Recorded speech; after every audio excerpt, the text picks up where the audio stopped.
शांति 4 नवंबर 2024 प्रातः मुरली। ओम शांति। बाप दादा मधुबन। आज बाबा ने सुनाया, मीठे बच्चे, अपनी खामियां निकालनी है तो सच्चे दिल से बाप को सुनाओ। अपनी खामियां निकालनी है तो सच्चे दिल से बाप को सुनाओ। बाबा तुम्हें कमियों को निकालने की युक्ति बताएंगे। बाबा तुम्हें कमियों को निकालने की युक्ति बताएंगे। आज की मुरली से बाबा ने प्रश्न किया, बाप की करंट किन बच्चों को मिलती है? उत्तर में बाबा ने बताया, जो बच्चे ईमानदारी से सर्जन को अपनी बीमारी सुना देते हैं, बाबा उन्हें दृष्टि देता। बाबा को उन बच्चों पर बहुत तरस पड़ता है। अंदर में आता इस बच्चे का ये भूत निकल जाए। बाबा उन्हें करंट देता है। ऐसे बच्चों को बाबा क्या करता है? करंट देता है, जो सच्चे दिल से बाप को अपनी कमी कमजोरी सुना देते हैं। ओम शांति। बाप बच्चों से पूछते रहते, हर एक बच्चे को अपने से पूछना है कि बाप से कुछ मिला, किस किस चीज़ में कमी है। हर एक को अपने अंदर झांकना है। जैसे नारद का मिसाल है, उनको कहा तुम अपनी शकल आईने में तो देखो, लक्ष्मी को वरने लायक है। तो बाप भी तुम बच्चों से पूछते हैं, क्या समझते हो लक्ष्मी को वरने लायक बने हो? अगर नहीं तो क्या क्या खामियां हैं जिनको निकालने के लिए बच्चे पुरुषार्थ करते हैं। खामियों को निकालने का पुरुषार्थ करते व करते ही नहीं हैं। कोई कोई तो पुरुषार्थ करते रहते हैं। नए नए बच्चों को ये समझाया जाता है, अपने अंदर में देखो कोई खामी तो नहीं है, क्योंकि तुम सबको परफेक्ट बनना है। बाप आते ही है परफेक्ट बनाने के लिए। तो बाबा कहते हैं, इसलिए एम ऑब्जेक्ट का चित्र भी सामने रखा है। अपने अंदर से पूछो, हम इन जैसे परफेक्ट बने हैं? वह जिस्मानी विद्या पढ़ाने वाले टीचर आदि तो इस समय सब भिखारी है। ये लक्ष्मी नारायण संपूर्ण निर्विकारियों का सैंपल है। आधा कल्प तुमने इनों की महिमा की है। तो अब अपने से पूछो, हमारे में क्या क्या खामियां हैं जिनको निकाल हम अपनी उन्नति करें और बाप को बतावे कि बाबा ये खामी है जो हमसे निकलती नहीं है, कोई उपाय बताओ। बीमारी सर्जन द्वारा ही छूट सकती है। कोई कोई नायब सर्जन भी होशियार होते हैं। डॉक्टर से कंपाउंडर सीखते हैं, डॉक्टर से कंपाउंडर सीखते हैं, होशियार डॉक्टर बन जाते हैं। तो ईमानदारी से अपनी जांच करो, मेरे में क्या क्या खामियां हैं जिस कारण मैं समझता हूँ ये पद पा नहीं सकूँगा। बाप तो कहेंगे ना, तुम इन जैसा बन सकते हो। खामियां बताए तब बाबा राय दे। बीमारियां तो बहुत हैं, बहुतों में खामियां हैं। कोई में बहुत क्रोध है, लोभ है, उन्हें ज्ञान की धारणा नहीं हो सकती है जो कोई को धारणा करा सके। बाप रोज बहुत समझाते हैं, वास्तव में इतनी समझाने की ज़रूरत ही नहीं है। वास्तव में इतनी समझाने की ज़रूरत नहीं दिखती। मंत्र का अर्थ बाप समझा देते हैं। बाप तो एक ही है, बेहद के बाप को याद करना है और उनसे ये वर्षा पाकर हमको ऐसा बनना है। और स्कूलों में 5 विकारों को जीतने की बात ही नहीं होती है।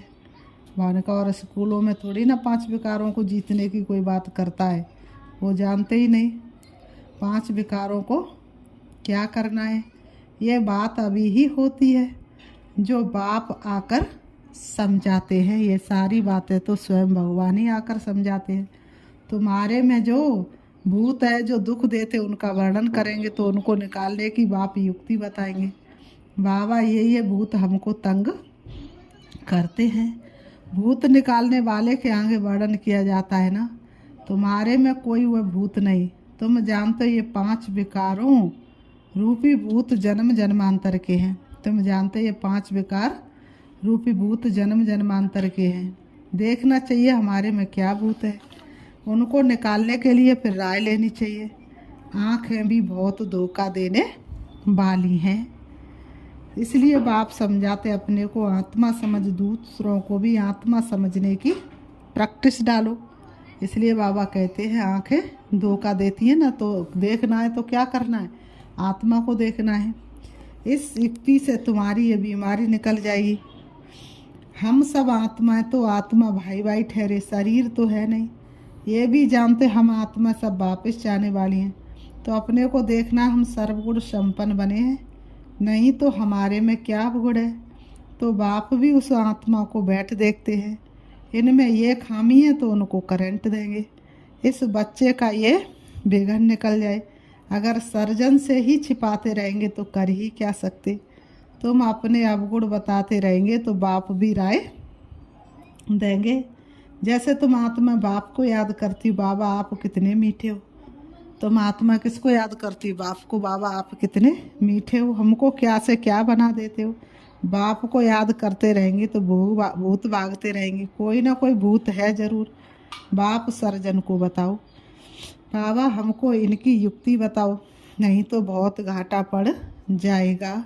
सुनाने से बाप को भी तरस पड़ेगा। ये माया के भूत इनको तंग करते हैं, बाप को भी तरस पड़ेगा। ये माया के भूत है और इनको तंग करते, ये कैसे निकले इनके अंदर से। भूतों को भगाने वाला तो एक ही बाप है, युक्ति से भगाते हैं।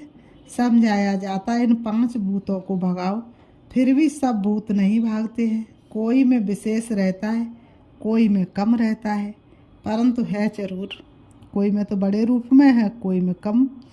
तो पाप देखते इनमें ये भूत है, दृष्टि देते समय अंदर चलता है ना, ये तो बहुत अच्छा बच्चा है। और तो सब इनमें अच्छे अच्छे गुण हैं, परंतु बोलते कुछ नहीं है, किसको समझा नहीं सकते हैं। माया ने जैसे गला बंद कर दिया है, हम उनका समझाते नहीं। माया ने जैसे गला बंद कर दिया, इनका गला खुल जाए तो औरों कोई भी सर्विस करने लग पड़े। तो बाबा कहते दूसरे की सर्विस में अपनी सर्विस से बाबा की सर्विस नहीं करते हैं। दूसरे की सर्विस में अपनी और से बाबा की सर्विस नहीं कर। तो बाबा ने कहा से बाबा खुद सर्विस करने आए, कहते इन जन्म जन्मांतर के भूतों को भगाना है।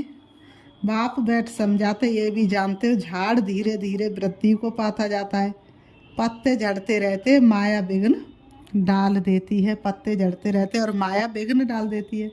बैठे बैठे ख्याल बदली हो जाते हैं। जैसे सन्यासियों को घृणा आती है तो एकदम गुम हो जाते हैं, ना कोई कारण ना कोई बातचीत। कनेक्शन तो सबका बाप से है ना, कनेक्शन तो सबका बाप के साथ है ना। बच्चे तो नंबर 12 वह भी बाप को सच बताए तो वह खामियां निकल जा सकती हैं और ऊंच पद पा सकते हैं। बाप जानते कहीं ना बतलाने के कारण अपने को बहुत घाटा डालते हैं। कितना भी समझाओ परंतु वह काम करने लग पड़ते हैं। माया पकड़ लेती है। माया रूपी अजगर है ना, बाबा कहते माया रूपी अजगर है ना, सबको पेट में डाल बैठी है। दुबन में गले तक फंसे पड़े हैं। बाप कितना समझाते और कोई बात नहीं, सिर्फ बोलो 2 बाप है। एक लौकिक बाप तो सदैव मिलता ही है, सतयुग में भी मिलता है तो कलयुग में भी मिलता है। ऐसे नहीं कि सतयुग में फिर पारलौकिक बाप मिलता है। पारलौकिक बाप तो एक ही बार आते हैं। पारलौकिक बाप आकर नरक को स्वर्ग बनाते हैं। उनकी भक्ति मार्ग में कितनी पूजा करते, याद करते हैं। शिव के मंदिर तो बहुत है। बच्चे कहते सर्विस नहीं है। अरे शिव के मंदिर जहाँ तहाँ है, वहाँ जाकर तुम पूछ सकते हो। इनको क्यों पूछते हो? ये शरीरधारी तो है नहीं, ये है कौन? कहेंगे परमात्मा। इन बिगर और कोई को कहेंगे नहीं। तो बोलो ये परमात्मा बाप है ना। उनको बाबा ने कहा परमात्मा बाप है ना। उनको खुदा भी कहते हैं, अल्लाह भी कहते हैं। अक्सर करके परम पिता परमात्मा कहा जाता है। उनसे क्या मिलने का ये कुछ पता नहीं। भारत में शिव का नाम तो बहुत लेते हैं। शिव जयंती त्यौहार भी मनाते हैं। कोई को भी समझाना बहुत सहज है। बाबा ने कहा कोई को भी समझाना बहुत सहज है। बाबा कहते हैं कोई को भी समझाना बहुत सहज है। आप भिन्न भिन्न प्रकार से समझाते तो बहुत रहते हैं। तुम किसके पास भी जा सकते हो, परंतु बहुत ठंडाई से नम्रता से बात करनी है। तुम्हारा नाम तो भारत में बहुत फैला हुआ है, थोड़ी भी बात करेंगे तो झट समझ जाएंगे। ये BK है, गांव आदि तरफ तो बहुत इनोसेंट है, तो मंदिरों में जाकर सर्विस करना बहुत सहज है। आओ तो हम तुमको शिव बाबा की जीवन कहानी सुनावें। तुम शिव की पूजा करते हो, उनसे क्या मांगते हो? हम तो आपको इनकी पूरी जीवन कहानी बता सकते हैं। दूसरे दिन फिर लक्ष्मी नारायण के मंदिर में जाओ, तुम्हारे अंदर में खुशी रहती है। बच्चे चाहते गाँवड़ों में सर्विस करें, सबकी अपनी अपनी समझ है ना। बाप कहते हैं, बाबा कहते हैं पहले पहले क्या करो, पहले पहले जाओ शिव बाबा के मंदिर में। शिव बाबा कहते मीठे बच्चे पहले पहले कहाँ जाओ? पहले पहले शिव बाबा के मंदिर में जाओ। बाबा ने कहा पहले पहले जाओ शिव बाबा के मंदिर में। बाबा ने कहा तो बाबा कहते हैं हम तो आपको इनकी पूरी जीवन कहानी, शिव बाबा के मंदिर में जाओ, आओ तो हम आपको क्या करें? शिव बाबा के मंदिर में जा कर के क्या कहो? पहले पहले शिव बाबा के मंदिर में जाओ और जा कर के भक्तों को क्या समझाओ, क्या बताओ? बाबा ने कहा आओ तो तुमको शिव बाबा की जीवन कहानी सुनाएं। तुम शिव की पूजा करते हो, उनसे क्या मांगते हो? हम तो आपको इनकी पूरी जीवन कहानी बता सकते। दूसरे दिन फिर लक्ष्मी नारायण के मंदिर में जाओ। फिर लक्ष्मी नारायण के मंदिर में जाकर पूछो इन्हों को ये वर्षा कैसे मिला हुआ है। आओ तो हम आपको इन देवी देवताओं के 84 जन्मों की कहानी सुनाएं। गांव वालों को भी जगाना है। तुम जाकर प्यार से समझाएंगे। तुम आत्मा ही बात करती है, ये शरीर तो ख़त्म हो जाने वाला है। अब हम आत्माओं को पावन बन बाप के पास जाना। बाप कहते मुझे याद करो, तो सुनने से ही उनको कशिश होगी। जितना तुम देही अभिमानी होंगे उतना तुम्हारे में कशिश आएगी। अभी इतना ऐसे देह आदि में से पुरानी दुनिया से पूरा वैराग्य नहीं आया है। ये तो जानते ये पुराना चूल्हा छोड़ना है, इनमें क्या ममत्व रखना है। शरीर होते बाबा कहते शरीर होते भी कोई ममत्व नहीं होना चाहिए, अंदर में यही बात रहे। अब हम आत्माएं पावन बनकर अपने घर जाएं। फिर ये भी दिल होती है ऐसे बाबा को कैसे छोड़े, ऐसा बाबा तो फिर कभी मिलेगा नहीं। तो ऐसे ऐसे ख्याल करने से बाप भी याद आएगा, घर भी याद आएगा। अब हम घर जाते हैं। 84 जन्म पूरे हुए। बल दिन में अपना धंधा आदि करो, गृहस्थ व्यवहार में तो रहना ही है। उसमें रहते हुए भी तुम बुद्धि में ये रखो कि ये तो सब कुछ ख़त्म हो जाना है, अभी हमको वापस अपने घर जाना है। बाप ने कहा है गृहस्थ व्यवहार में भी जरूर रहना है, नहीं तो कहाँ जाएंगे। धंधा आदि करो, बुद्धि में ये याद रहे ये तो सब कुछ विनाश होने का है। पहले हम घर जाएंगे फिर सुखधाम में आएंगे। जो भी टाइम मिले अपने से बातें करनी चाहिए, बहुत टाइम है। 8 घंटा धंधा आदि करो, 8 घंटा आराम भी करो, बाकी 8 घंटा ये बाप से रूहान कर फिर जाकर रूहानी सर्विस करनी है। जितना भी समय मिले शिव बाबा के मंदिर में, लक्ष्मी नारायण के मंदिर में जाकर सर्विस करो। मंदिर तो तुमको बहुत मिलेंगे, तुम कहाँ भी जाएंगे तो शिव का मंदिर जरूर होगा। तुम बच्चों के लिए मुख्य है याद की यात्रा। याद में अच्छी रीति रहेंगे तो तुम जो भी मांगे मिल सकता है। प्रकृति दासी बन जाती है, उनकी शकल आदि भी ऐसी खींचने वाली रहती है। कुछ भी मांगने की दरकार नहीं। सन्यासियों में भी कोई कोई पक्के रहते हैं, बस ऐसे निश्चय से बैठते हम ब्रह्म में जाकर लीन होंगे। इस निश्चय में बहुत बाबा कहते हैं इस निश्चय में बहुत पक्के रहते हैं, उन्हों का अभ्यास होता है। हम इस शरीर को छोड़ दे जाते हैं, परंतु वह तो रॉन्ग रास्ते पर बड़ी मेहनत करते हैं। ब्रह्म में लीन होने के लिए, भक्ति में दीदार के लिए कितनी मेहनत करते, जीवन भी दे देते हैं। आत्मघात नहीं होता है, जीवघात होता है। आत्मा तो है ही, वह जाकर दूसरा जीवन अर्थात शरीर लेती है। तो तुम बच्चे सर्विस का अच्छी रीति शौक रखो तो बाप भी याद आवे। यहाँ भी मंदिर आदि बहुत हैं। तुम योग में पूरा रहकर किसको कुछ भी कहेंगे, कोई विचार नहीं आएगा। योग वाले का तीर पूरा लगेगा। तुम बहुत सर्विस कर सकते हो, कोशिश करके देखो, परंतु पहले अपने अंदर को देखना है। हमारे में कोई माया का भूत तो नहीं है। माया के भूत वाले थोड़े ही सर्विस सक्सेस हो सकते हैं, सर्विस तो बहुत है। बाबा तो नहीं जा सकते ना, क्योंकि बाप साथ में है। बाप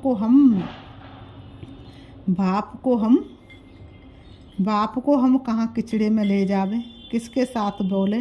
बाप तो बच्चों से ही बोलना चाहते हैं, तो बच्चों को सर्विस करनी है। गायन भी है संसोज फादर, बाप ने तो बच्चों को होशियार बनाया ना। अच्छे अच्छे बच्चे जिनको सर्विस का शौक़ रहता है,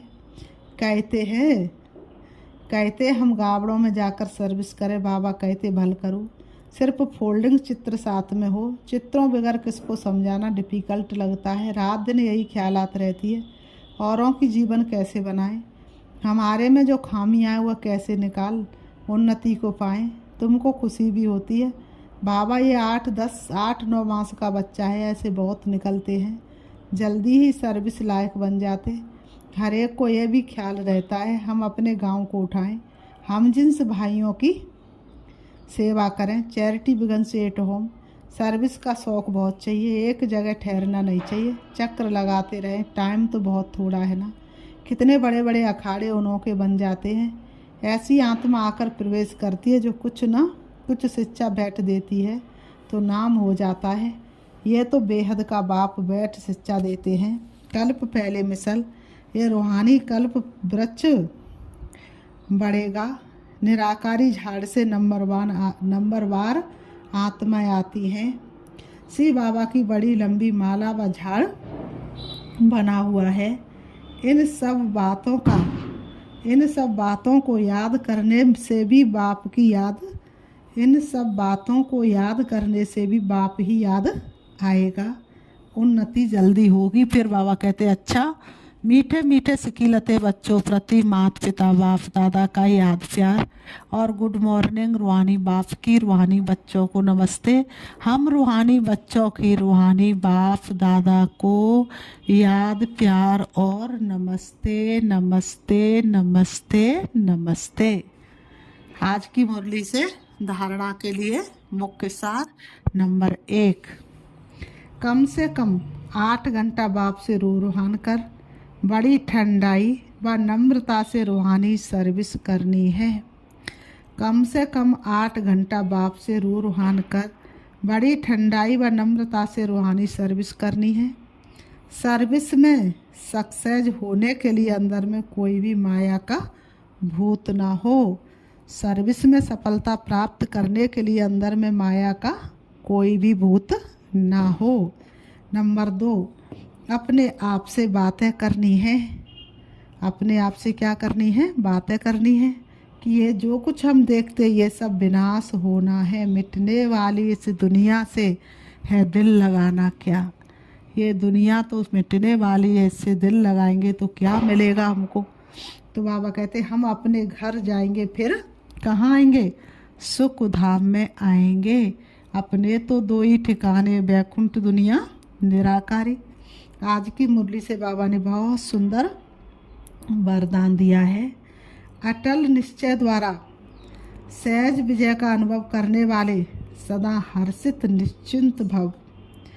अटल निश्चय द्वारा सहज विजय का अनुभव करने वाले सदा हर्षित निश्चिंत भव। बदा विजय का है सेहरा, मैं बाबा का बाबा मेरा। स्पष्टीकरण है, निश्चय की निशानी है सहज विजय, लेकिन निश्चय सब बातों में चाहिए। सिर्फ बाप में निश्चय नहीं, अपने आप में, ब्राह्मण परिवार में और ड्रामा के हर दृश्य में संपूर्ण निश्चय हो। थोड़ी सी बात में निश्चय टलने वाला ना हो। सदा ये स्मृति रहे कि विजय की भाभी टल नहीं सकती, इतना निश्चय होना चाहिए। और सदा ये निश्चय रहे कि विजय मेरा जन्म सिद्ध अधिकार है, विजय की भाभी टल नहीं सकती। ऐसे निश्चय बुद्धि बच्चे क्या हुआ, क्यों हुआ, इन सब प्रश्नों से भी पार सदा निश्चिंत, सदा हर्षित रहते हैं। आज की मुरली से बाबा ने स्लोगन दिया है, समय को नष्ट करने के बजाय फौरन निर्णय कर फैसला करो। समय को नष्ट करने के बजाय फौरन निर्णय कर फैसला करो। समय अनमोल है, समय को क्या नहीं करना है, बर्बाद नहीं करना है। अच्छा, ओम शांति, ओम शांति।